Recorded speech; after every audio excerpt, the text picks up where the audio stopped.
Hello ವೀಕ್ಷಕರೇ, ಇವತ್ತು recipe ಚಾನಲಲ್ಲಿ ಗಿಡಗಳು ತೋರಿಸ್ತಾ ಇದ್ದೀನಿ ಅಂತ ನೋಡ್ತಾ ಇದ್ದೀರಲ್ಲ. ಗಾರ್ಡನಿಂಗ್ದು ಸ್ವಲ್ಪ ಟಿಪ್ಸ್ ಕೊಡೋಣ, ಅದ್ರ ಜೊತೆಗೆ ಸ್ವಲ್ಪ ಇನ್ಫಾರ್ಮೇಷನ್ನು ಕೊಡೋಣ ಅಂತ ಅಂದ್ಬಿಟ್ಟು ಈ ವಿಡಿಯೋ ಮಾಡ್ತಾ ಇದ್ದೀನಿ. ನನಗಂತೂ ಗಿಡಗಳಂದರೆ ತುಂಬ ಇಷ್ಟ. ಗೃಹಿಣಿಯಾಗಿ ಮಕ್ಕಳು ನೋಡ್ಕೊಳ್ಳೋದು, ಅಡುಗೆ ಮಾಡೋದು, ಸ್ವಲ್ಪ ಗಿಡಗಳಿಗೂ ಮಕ್ಕಳು ಥರ ನೋಡಿಕೊಂಡ್ರೆ ಅವು ಕೂಡ ನಮ್ಮನ್ನ ಎಷ್ಟು ಖುಷಿಯಾಗಿ ನೋಡ್ಕೋತವೆ, ಕಣ್ಣಿಗೂ ಹಬ್ಬ ಥರ ಇರುತ್ತೆ. ನನಗಂತೂ ಗಾರ್ಡನಿಂಗ್ ಮಾಡೋದು ಅಂದರೆ ತುಂಬ ಇಷ್ಟ. ನಾವೇ ಬೆಳೆದು ನಾವೇ ತಿನ್ನೋದ್ರಿಂದನೂ ಕೂಡ ನನಗೆ ಖುಷಿಯಾಗುತ್ತೆ. ಈಗ ಸ್ವಲ್ಪ ಗಿಡಗಳ್ನ ತೋರಿಸ್ತಾ ಇದ್ದೀನಿ. ಅದಕ್ಕೆ ಕೆಲವೊಂದು ಸಣ್ಣ ಪುಟ್ಟ ಟಿಪ್ಸ್ ಕೂಡ ಹೇಳ್ತೀನಿ. ನಿಮ್ಗೆ ಯೂಸ್ ಆದರೆ ಯೂಸ್ ಮಾಡ್ಕೊಳ್ಳಿ ಸ್ನೇಹಿತರೆ. ನೋಡ್ತಿದ್ರಲ್ಲ, ನಾನಿಲ್ಲಿ ಮನೆ ಕನ್ಸ್ಟ್ರಕ್ಷನ್ ಮಾಡ್ತಾ ಇರೋದ್ರ ಮುಂದೆಗಡೆ ಈಗ ಹಾಕಿದ್ದೀನಿ. ಸ್ವಲ್ಪ ದಿನ ಆಗಿದೆ, ಒನ್ ಮಂತ್ ಆಗಿದೆ ಅನಿಸುತ್ತೆ. ಈ ಗಿಡ ಹಾಕಿ ಒಂದು 10 ಡೇಸ್ ಆಗಿದೆ ಅಷ್ಟೇ. ಇವೆರಡು ತುಂಬ ಸೊಗಸಾಗಿತ್ತು. ಇವು ನರ್ಸರಿಲಿ ಊರಿಂದನೇ ತಂದು ಹಾಕಿದ್ದು. ಕೇವಲ 10 ರೂಪಾಯಿ ಕೊಟ್ಟು ಮಾತ್ರ ಇವೆರಡು ಗಿಡ ತಂದಿದ್ದು. ತುಂಬ ಚೆನ್ನಾಗಿದೆ. ಡೈಲಿ ಇವನ್ನ ಮನೆಯಲ್ಲೇ ಕಿತ್ಕೊಳ್ಬೇಕು ಅನ್ನೋ ದೃಷ್ಟಿಯಿಂದ ಡೈಲಿ ಹೂ ಬಿಡೋದು ಅಂಥದ್ದು. ಇದು ದೊಡ್ಡದಾದ್ಮೇಲೆ ಚೆನ್ನಾಗಿರುತ್ತೆ. ನೋಡ್ತಿದ್ರೆ ಇವೆರಡು ಕಲರು, ಪಿಂಕು ಮತ್ತು ರೆಡ್ ಕಲರು. ದಾಸವಾಳದ ಗಿಡ ಇದು ಹೈಬ್ರಿಡ್ ಆಗಿರೋದ್ರಿಂದ ಡೈಲಿ ಹೂವು ಬಿಡುತ್ತೆ. ತುಂಬ ಚೆನ್ನಾಗಿರುತ್ತೆ ಅಂತ ಮನೆ ಮುಂದೆನೇ ಹಾಕಿದ್ದೀವಿ. ತುಂಬ ಚೆನ್ನಾಗಿದೆ, ನನಗಂತೂ ಇಷ್ಟ ಆಯಿತು ಇವೆರಡು ಕಲರು. ಇಲ್ಲಿ ಗಣ್ಣುಗಳ ಗಿಡ ಹಾಕಿದ್ದೀನಿ. ಇದು ಕೂಡ ಡೈಲಿ ಹೂವು ಬಿಡುತ್ತೆ. ಇದು 1.5 ಮಂತಿಂದ 2 ಮಂತ್ಸ್ ಆಗಿದೆ ಅನಿಸುತ್ತೆ ಗಿಡ ಹಾಕಿ. ಈ ಗಿಡ ತೊಗೊಳ್ಬೇಕಾದ್ರೆ ನೋಡಿ ಸ್ನೇಹಿತರೆ, 2 ಕೊಂಬೆ ಹೊಡೆದಿರ್ಬೇಕು. ಆ ಥರ ನೋಡಿ ನರ್ಸರಿಲಿ ನೀವು ತೊಗೊಳ್ಳಿ. ಅಕಸ್ಮಾತ್ ಏನಾದರೂ ಹೋಗ್ಬಿಡ್ತು ಅಂತಂದರೆ ಮತ್ತೊಂದು ಚಿಗುರೋ ಚಾನ್ಸಸ್ ಇರುತ್ತೆ. ಅದರಿಂದ ಅದನ್ನು ತೊಗೊಳ್ಳೋದು ಒಂದು ಟಿಪ್ಸ್ ಮರಿಬೇಡಿ. ನೋಡ್ತಿರಲ್ಲ, ಇದು ಕುಂಬಳಕಾಯಿ ಬೀಜ ಅಂದ್ಕೊಂಡೆ, ಆದರೆ ಇದು ಸೌತೆಕಾಯಿ ಬೀಜ ಅಂತ ಅನಿಸುತ್ತೆ. ಇಲ್ಲೇ ವೇಸ್ಟು ನಾವು ತರಕಾರಿನ ನಾನು ಯಾವತ್ತೂ ಬಿಸಾಕಲ್ಲ, ಅದನ್ನು ಗಿಡಗಳ್ಗೆ ಹಾಕ್ತಾ ಇರ್ತೀನಿ. ಆ ವೇಸ್ಟ್ ತರಕಾರಿಲಿ ಬಂದಿರೋ ಅಂಥ ಸೌತೆಕಾಯಿ ಬೀಜದಲ್ಲೇ ಅದೇ ಉಟ್ಕೊಂಡಿದೆ. ಸ್ವಲ್ಪ ಬದನೆಕಾಯಿ ಗಿಡ ಕೂಡ ಹಾಕಿದ್ದೀನಿ. ಅದನ್ನು ಕೈಯಿಂದ ಹಾಕಿದ್ದು ನೋಡಿ. ತುಂಬ ಚೆನ್ನಾಗಿದೆ ಈ ಕಲರ್, ನನಗಂತೂ ಇಷ್ಟ ಆಯಿತು. ಇಲ್ಲಿ ನೋಡಿ, ಇಲ್ಲೊಂದು ಬದನೆಕಾಯಿ ಗಿಡ ಹಾಕಿದ್ದೀನಿ. ಸ್ವಲ್ಪ ಪುದೀನ ಸೊಪ್ಪು ಕೂಡ ಹಾಕಿದ್ದೀನಿ. ಅದು ಒಂದು 3 ಡೇಸ್ ಆಯಿತು ಅನಿಸುತ್ತೆ. ಅದು ಈಗ ಚಿಗುರುತ್ತಾ ಇದೆ. ಬದನೆಕಾಯಿ ಗಿಡಗಳು ಕೂಡ ತುಂಬ ಇದೆ, ತುಂಬ ಚೆನ್ನಾಗಿದೆ. ಇದು ಥೈಲ್ಯಾಂಡ್ ಕೋಕೋನಟ್ ಟ್ರೀ. ಇದು ಜಿಕೆವಿಕೆಯಿಂದ ತಂದಿದ್ದು. ಜಿಕೆವಿಕೆಗೆ ಒಂದ್ಸತಿ ಹೋಗಿದ್ವಿ, ಅದು ಕೂಡ ವಿಡಿಯೋ ಹಾಕಿದ್ದೀನಿ. ನೋಡಿಲ್ಲ ಅಂದರೆ ನೋಡಿ. ಅಲ್ಲಿ ತಂದಿದ್ದು 3 ಇಯರ್ಸ್ಗೆ ಬರುತ್ತೆ ಅಂತ ಹೇಳಿದ್ದಾರೆ. ಅದೇನೋ ಗೊತ್ತಿಲ್ಲ, ನನಗಂತೂ ಅಷ್ಟೊಂದು ಸ್ಯಾಟಿಸ್ಫ್ಯಾಕ್ಷನ್ ಆಗಲಿಲ್ಲ. ಇದೆಲ್ಲ ನರ್ಸರಿಲೇ ತಂದಿದ್ದು. ಇದು ಒಂಥರ ಗಣಗ್ಲ ಗಿಡ. ಇದು ಪಿಂಕ್ ಕಲರ್ ಬಿಡುತ್ತೆ, ಬೇರೆ ಗಿಡ ಬಿಡುತ್ತೆ. ಇದು ನೋಡಿ, ಇದು ತುಂಬ ಪುಟ್ಟು ಗಿಡ ಇದೆ. ಅದೇ ಉಟ್ಕೊಂಡಿರೋದು, ಇಲ್ಲ ಕಸದಲ್ಲಿ ಬೀಜ ಹಾಕಿ ಅದು ಬಂದಿರೋದು. ಇದು ಇತ್ಲವರೆ ಅಂತಾರೆ. ಇದು ಎಷ್ಟು ಚಿಕ್ಕ ಗಿಡಕ್ಕೆ, ಪುಟ್ಟ ಗಿಡಕ್ಕೆ ಆಗಲೇ ಒಂದು 4-5 ಕಾಯಿ ಬಿಟ್ಬಿಟ್ಟಿದೆ. ತುಂಬ ಖುಷಿ ಆಯಿತು. ಇಲ್ಲಿ ನೋಡಿ, ಇದು ಸಣ್ಣ ಕಚ್ಚಿರೋವಂಥದ್ದು. ಇದೆಲ್ಲ ಮೆಣಸಿನ ಗಿಡ ಒಟ್ಟಿಗೆ ಬಂದ್ಬಿಟ್ಟಿದೆ. ಇಲ್ಲೆಲ್ಲೋ ಮೆಣಸಿನ್ಕಾಯಿ ಒಂದು 3, ಈ ತರಕಾರಿ ಸಿಪ್ಪೆಲೆಲ್ಲೋ ಮೆಣಸಿನ್ಕಾಯಿ, ಹಸಿಮೆಣಸಿನ್ಕಾಯಿ, ಒಣಮೆಣಸಿನ್ಕಾಯಿ ಸಿಗಾಕೋಬಿಟ್ಟಿದೆ, ಅಥವಾ ಹಣ್ಮೆಣ್ಸಿನ್ಕಾಯಿ ಅನಿಸುತ್ತೆ. ಅದೊಂದು 2-3 ಬಿದ್ದಿದೆ ಅನಿಸುತ್ತೆ. ಎಲ್ಲ ಗಿಡ ಆಗ್ಬಿಟ್ಟಿದೆ. ಇಲ್ಲಿ ಇದೂ ಹಾಗೆ ಆಗಿತ್ತು. ಟೊಮೊಟೊ ಗಿಡ ಕೂಡ ಹಂಗೆ, ಟೊಮೊಟೊ ಹಣ್ಣು ವೇಸ್ಟ್ ಆಗಿರೋದು ಹಾಕಿದ್ಕೆ ಅದೆಲ್ಲ ಅವೇ ಹುಟ್ಟಿರೋದು. ನಾನು ಯಾವುದೂ ಕೂಡ ಹಾಕಿಲ್ಲ ನೋಡಿ.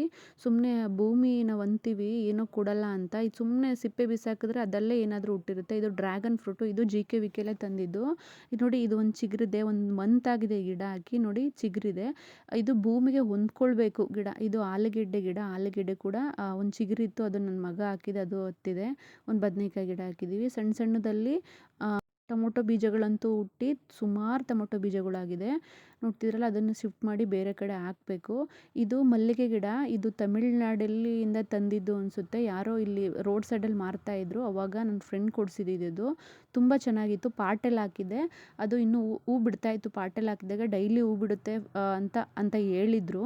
ಆದರೆ ಬಿಡ್ತಿತ್ತು, ತುಂಬ ಚೆನ್ನಾಗಿತ್ತು ಸ್ಮೆಲ್ ಕೂಡ. ಅದನ್ನು ನೆಲದಲ್ಲಿ ಹಾಕಿದ್ದೀನಿ. ಇನ್ನೂ ಸ್ವಲ್ಪ ಟೈಮ್ ತೊಗೊಳುತ್ತೆ ಅನಿಸುತ್ತೆ. ಇದನ್ನು ಗಿಡದ ಮನೆ ಮೇಲೆ ಹತ್ತಿಸೋಕ್ಕೆ ಆ ಸೈಡಲ್ಲೇ ಹಾಕಿದ್ದೀನಿ. ಇದು ನೋಡಿ, ನುಗ್ಗೆ ಸೊಪ್ಪಿನ ಕಡ್ಡಿ ಇದು ಹಾಕಿರೋದು. ನೆನ್ನೆ ಹಾಕಿರೋದು ಇದು. ನಮ್ಮ ಮನೆಯವ್ರು ತಂದು ಹಾಕಿದ್ದು, ಕಟ್ ಮಾಡಿ. ಇದು 1-2 ಸತಿ ಹಾಕಿದ್ವಿ, ಅದು ಯಾಕೋ ಬರಲಿಲ್ಲ. ಆದರೆ ಇದು ಬಿಳಿ ನುಗ್ಗೆ ಗಿಡ ಅಂತ ಹಾಕಿದ್ದೀವಿ.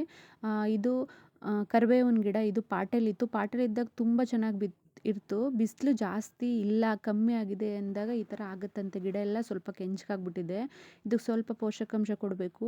ನೋಡ್ತಿದ್ರಲ್ಲ, ಕೆಳಗಡೆ ಒಂದು ಆಲೂಗೆಡ್ಡೆ ಕೂಡ ತುಂಬ ಚೆನ್ನಾಗಿ ಬಂದಿದೆ. ಈರುಳ್ಳಿ ಒಂದು ಹಾಕಿದ ನನ್ನ ಮಗ, ಅದು ಕೂಡ ಚೆನ್ನಾಗಿ ಬಂದಿದೆ. ನಾನು ಇಲ್ಲಿ ತರಕಾರಿ ಸಿಪ್ಪೆಗಳು, ಏನೇನು ಸಿಪ್ಪೆ ಸಿಗುತ್ತೋ ನೋಡಿ, ಸಿಪ್ಪೆನೆಲ್ಲ ತೆಗೆದು ಇಲ್ಲಿ ಹಾಕಿದ್ದೀನಿ. ಈರುಳ್ಳಿ ಸಿಪ್ಪೆ, ಟೊಮೊಟೊ ಗಿಡ ಕೂಡ 1-2 ಬಂದಿದೆ. ಹಸಿ ತರಕಾರಿ ನಿಮ್ದು ಯಾವುದೇ ಆದರೂ ಸಹ ಅದು ಮಣ್ಣಲ್ಲಿ ಬಿದ್ದಾಗ ಅದು ಗೊಬ್ಬರ ಆಗುತ್ತೆ. ಇದು ಆಲ್ ಸ್ಪೈಸಸ್ ಗಿಡ. ಇದು ಪಾಟಲ್ಲೇ ಇತ್ತು. ನೋಡ್ತಿದ್ರಲ್ಲ ಇದಕ್ಕೆ ನೆಲಕ್ಕೆ ಹಾಕಿದ್ಮೇಲೆ ತುಂಬ ಚಿಗುರು ಹೊಡೆದಿದೆ. ತುಂಬ ಖುಷಿಯಾಯಿತು. ನೋಡ್ತಿದ್ರಲ್ಲ ಇದು ಆಲ್ ಸ್ಪೈಸಸ್ ಅಂತ. ಇದು ಪಲಾವ್ ಎಲೆ ಅಂತಾರಲ್ಲ ಆ ಥರ ಸ್ಮೆಲ್ ಕೊಡುತ್ತೆ. ಒಂದೇ ಒಂದು ಎಲೆ ಕಿತ್ತಾಕಿದ್ರೆ ಪಲಾವ್ ಅಂತೂ ತುಂಬ ಚೆನ್ನಾಗಾಗುತ್ತೆ. ಸ್ಮೆಲ್ ಕೂಡ ಅಷ್ಟೇ ಚೆನ್ನಾಗಿರುತ್ತೆ.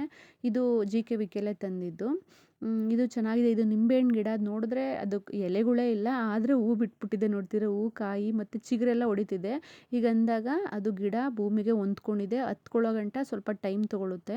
ನೋಡಿ ಇಲ್ಲಿ ಬದನೆಕಾಯಿ ಕೂಡ ಹಾಕಿದ್ದೀನಿ. ವೇಸ್ಟ್ ಬದನೆಕಾಯಿ, ಹಣ್ಣಾಗಿರೋ ಬದನೆಕಾಯಿ ಕೂಡ ಹಾಕ್ಕೊಂಡು ಹಳೆ ಸಿಪ್ಪೆಗಳು ವೇಸ್ಟೇಜ್ ಎಲ್ಲ ತೊಗೊಂಡು ಹಾಕಿದ್ರೆ ಅದು ಕೂಡ ಗೊಬ್ಬರ ಆಗುತ್ತೆ. ಅದ್ರ ಮೇಲೆ ಮಣ್ಣು ಹಾಕಬೇಕು. ನೋಡ್ತಿದ್ರೆ ಒಂದು 3-2 ಮೊಗ್ಗಾಗ್ಬಿಟ್ಟಿದೆ. ಡೈರೆಕ್ಟಾಗಿ ಕೈಯಲ್ಲಿ ಮುಟ್ಬಾರ್ದು, ಅದು ನಂಜಾಗ್ಬಿಡುತ್ತೆ ಗಿಡಕ್ಕೆ, ಮೊಗ್ಗಿಗೆ. ಉದುರೋಗುತ್ತೆ ಅಂದ್ಕೊಂಡೆ, ಆದರೆ ತುಂಬ ಚೆನ್ನಾಗಿ ಬಂದಿದೆ ಅದು. ಸ್ವಲ್ಪ ಟೊಮೊಟೊ ಗಿಡಗಳು ಕೂಡ ಹತ್ತಿದ್ವು. ತುಂಬ ಚೆನ್ನಾಗಿ ಬಂದಿದೆ ಟೊಮೊಟೊ ಗಿಡ ಮಾತ್ರ. ಇದು ಥೈಲ್ಯಾಂಡ್ ಸೀಬೆ ಹಣ್ಣಂತೆ.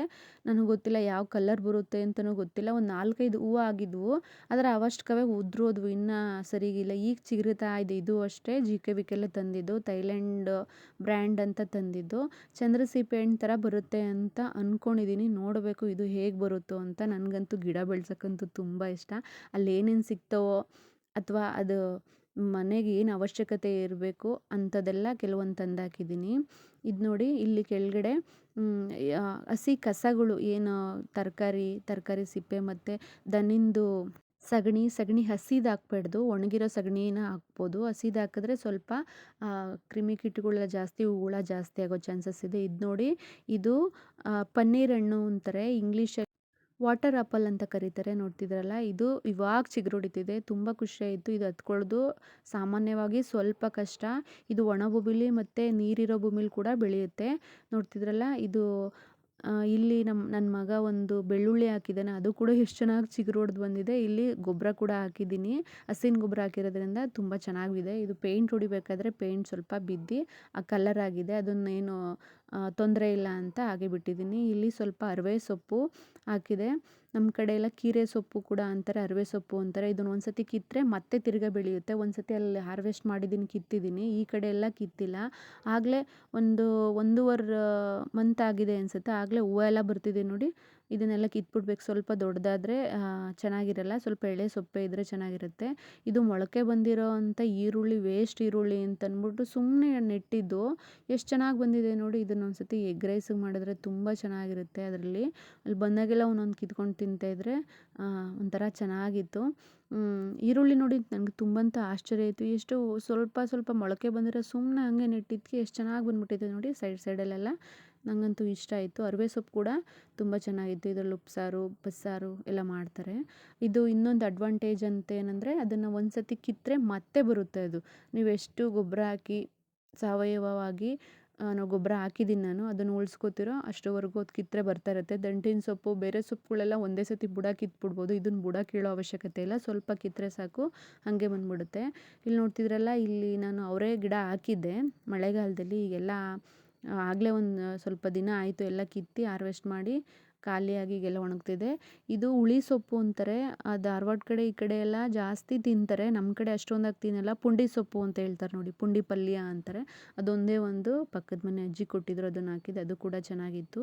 ಈ ವಿಡಿಯೋ ನಿಮ್ಗೆ ಇಷ್ಟ ಆಗಿದರೆ ಪ್ಲೀಸ್ ನನ್ನ ಚಾನಲ್ನ ಸಬ್ಸ್ಕ್ರೈಬ್ ಮಾಡಿ, ಶೇರ್ ಮಾಡಿ, ಲೈಕ್ ಮಾಡಿ. Thank you.